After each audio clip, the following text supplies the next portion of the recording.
Здравствуйте, меня зовут Герасимов Вячеслав, я ученик 10 класса Тулугинского МУ СОЖ.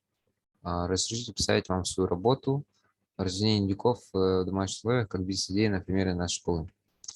Данная тема является очень актуальной как бизнес-идея, так как рождение индейки в личном подсобном хозяйстве является хорошим подспорьем в получении диетического мяса, а также то, что при минимальных затратах можно получить хорошую прибыль. Выгодность. Сельскохозяйственные птицы растут быстрее сравнительно с остальными животными. В частности, индюки особо не расстраивающие силу живут без стресса и являются очень экономны. То есть, покупая 3 килограмма для одной индейки, можно взять взамен 1 килограмм, в то время как для 1 килограмма свинины требуется 7 килограмм корма.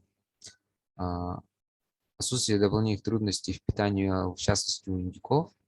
Они едят практически все и могут есть даже пищевые отходы. Их многофункционал, они дают большое количество мяса, пуха, пера, а также помета для удобрений. Выращивать птицу можно как в сельской местности, так и в частном секторе. И наша школа поставила себе задачу определить экономическую выгодность выращивания индюков просто Hybrid канадской компании Genrix Genetics на примере нашей школы. В нашей школе с февраля месяца ввели новое направление агрообразования, такое как птицеводство, и в разное время были выращены куры пород КОП-500. Они вызвали огромный интерес среди учеников, учителей и жителей наследия. И для школы были поставлены следующие задачи, такие как расширение производства и рассмотрение другого направления птицеводства. И изучив все варианты, наша школа пришла к выводу, что стоит заняться рождением индюков, так как возможна неплохая прибыль от продажи мяса, ведь 85% всей массы птицы идет в пищу. Стоимость продажи мяса индюков составляет от 450 до 600 рублей за 1 килограмм. Так, в магазине Айгуль тушка индейки стоит 519 рублей. И если посчитать и взять среднюю массу в 15 килограмм, то мы получим то, что мясо одной птицы можно продать примерно за 7000 рублей. Изучив весь материал, наша школа остановила свой выбор на выращивании индюков породы Hybrid Converter, так как данная порода индюков больше всего подходит тем, кто заинтересован в прибыльности за счет огромной массы тела. Все это обеспечивает итоговую прибыльность в системе. Школа закупила 50 яиц по 235 рублей с Канады. Поставщик-партнер являлся с Краснодара, и доставка производилась через Москву. По прибытию все яйца были помещены в инкубатор, вылупилось 309 индюшат, для них был организован тщательный уход и присмотр. Но, тем не менее, 11 особей отправлялись в так называемой болезни вертолет, так называется в народе. До забоя из 39 выросло 18 голов. Их содержали в прохладные дни в сарае, а летом в загоне на школьном участке. Забой, щипывание и разделка проводилась коллективом школы. Моментально все мясо было раскуплено работниками школы, и часть мяса была реализована населению через магазины местных продукций, такие как фермерская лавка и местный продукт.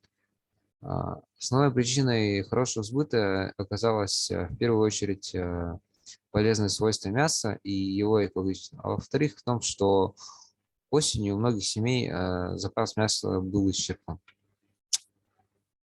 Здесь вы увидите себестоимость кормов, а также таблицу с расходами, себестоимостью, доходами и прибылью. На каждую единицу, то есть на одного индюка, и на все поголовье, которое было выращено. Себестоимость кормов. И самое главное, сравнение веса индюков, то, что подтолкнуло нашу школу к данной бизнес-идее. Всю эту таблицу составила школа, и следует, что при забое потеря веса индюков выходит в среднем 16%. То есть во время убоя из индюка мясной выход составил около 84%. Это очень выгодно. В заключение Проведенное выше исследование доказывает, что разделение индюков в домашних условиях эффективно и экономически выгодно, даже при том, что до забоя осталось меньше половины голов. Из 39 индюшат осталось живых лишь 18. Во-первых, потому что индюки растут очень быстро, то есть 5-6 месяцев, и по климатическим условиям здесь довольно приемлемо. Во-вторых, мясо данных птиц имеет много полезных свойств, и одна особь вырастает в среднем до 12 килограмм. И тем самым, вырастив небольшое количество птиц, можно обеспечить себя мясом в круглый год. В-третьих, доход от продажи мяса примерно в 3 раза выше себестоимости одной единицы. В-четвертых, индюки, когда подрастут, становятся неприхотливы к еде, то есть их можно кормить отходами пищи и тем самым экономить на кормах. И по этим выводам можно рекомендовать данную бизнес-идею населению, так как у большинства остались постройки с тех времен, когда подсобное хозяйство было в каждом дворе, то есть это было основным заработком всех семей. И тем самым минимальные вложения в реализацию это минимальные вложения в реализацию, то есть семьи могут просто купить самих индюшат и их корм, так как у них остались постройки. Используя опыт этого года, наша школа будет продолжать работу над выведением и выращиванием индюков для продажи, но уже в более больших объемах и, соответственно, для большего дохода. Всем спасибо за внимание.